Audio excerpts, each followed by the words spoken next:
Hi, welcome to this demonstration of configuring Oracle Fusion Cloud applications with Oracle Visual Builder Studio. My name is Hcm. In this demonstration, we'll show you how you can take a page that was built for Oracle Cloud Fusion applications, open it to edit it in Visual Builder, visually configure the page, defining which fields to show, in which order, and in which condition, and in which way, test your application, then publish the changes, keeping those changes managed through a Git repository, and how Oracle Visual Builder Studio automates the deployment of those configurations onto your Oracle Cloud applications. In the Oracle Cloud Fusion applications, we're going to go and invoke the connections module. The connection modules allows us to search employees in our organization. Let's put in a name. We'll get a list of people with that name, and then we can go and see the details of each one of those employees.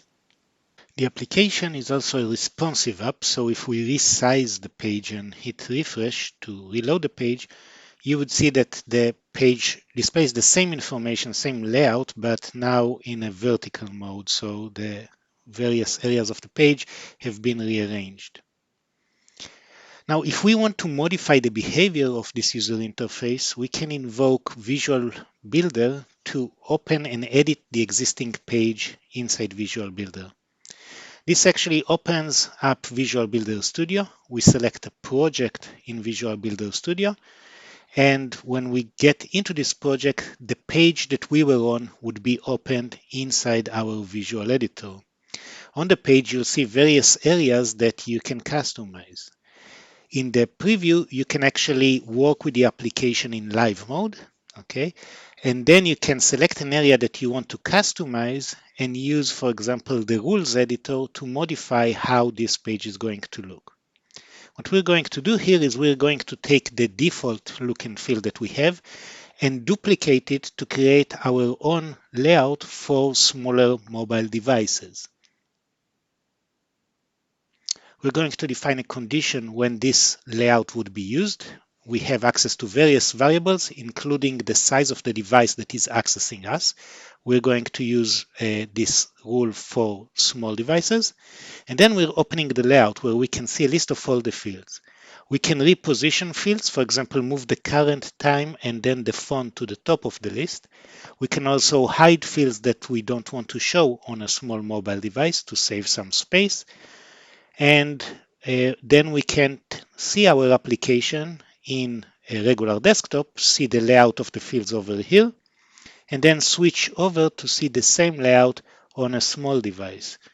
Notice that on the small device, we have the time at the top followed by the phone number. While on a large device, the order of the fields is different, with the time being the last field that is being shown here.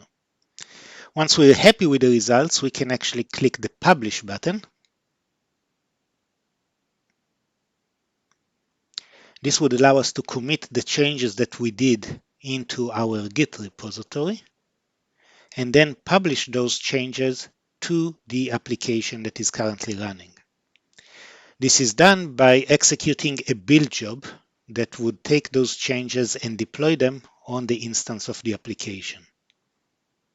We can see the notification over here. Let's go back to our project and see what is happening now after we published our changes.